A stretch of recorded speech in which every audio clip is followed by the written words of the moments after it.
ബീറ്റ്റൂട്ടും തൈരും വെച്ചിട്ട് നമുക്ക് നല്ലൊരു സലാഡ് ഉണ്ടാക്കാം.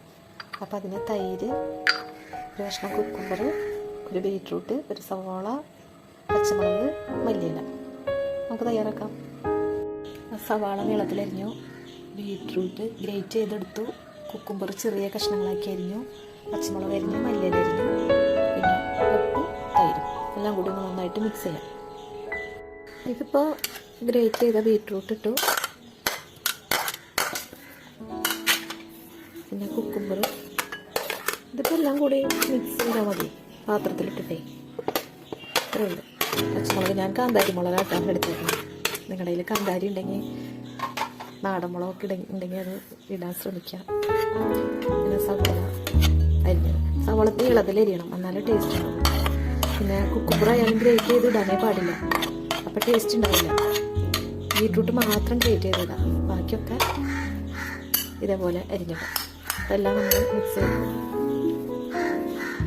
ഇനി കുറച്ച് ഇടാം. മെയിൻ ഇൻഗ്രീഡിയൻസ് ആണ് തൈര്.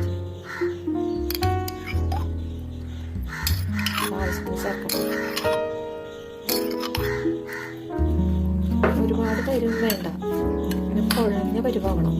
എൻ്റെ ചോറിൻ്റെ സൈഡിലുണ്ട് കഴിച്ചുണ്ട്, നല്ല ടേസ്റ്റ് ആയിരിക്കും.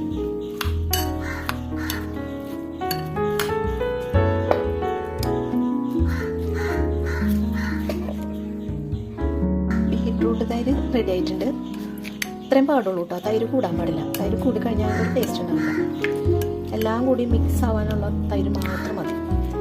പിന്നെ അത് ചപ്പാത്തിക്ക് കഴിക്കാൻ നല്ല ടേസ്റ്റ് ആയിരിക്കും. സവോളയുടെ ഒരു കറുകറുന്നുള്ളൊരു എന്താ പറയുക, കടിക്കുമ്പോൾ ഒരു ടേസ്റ്റ്, പിന്നെ ബീറ്റ്റൂട്ടിൻ്റെ ഒരു ചെറിയ മധുരം, പച്ചമുളകിൻ്റെ ഒരു എരിവ്, കുക്കുംബറിൻ്റെ എല്ലാം കൂടി ചപ്പാത്തിക്കും ചോറിനും നല്ലൊരു കോമ്പിനേഷനാണ്. ഒന്ന് ഉണ്ടാക്കി നോക്കിക്കോളൂ.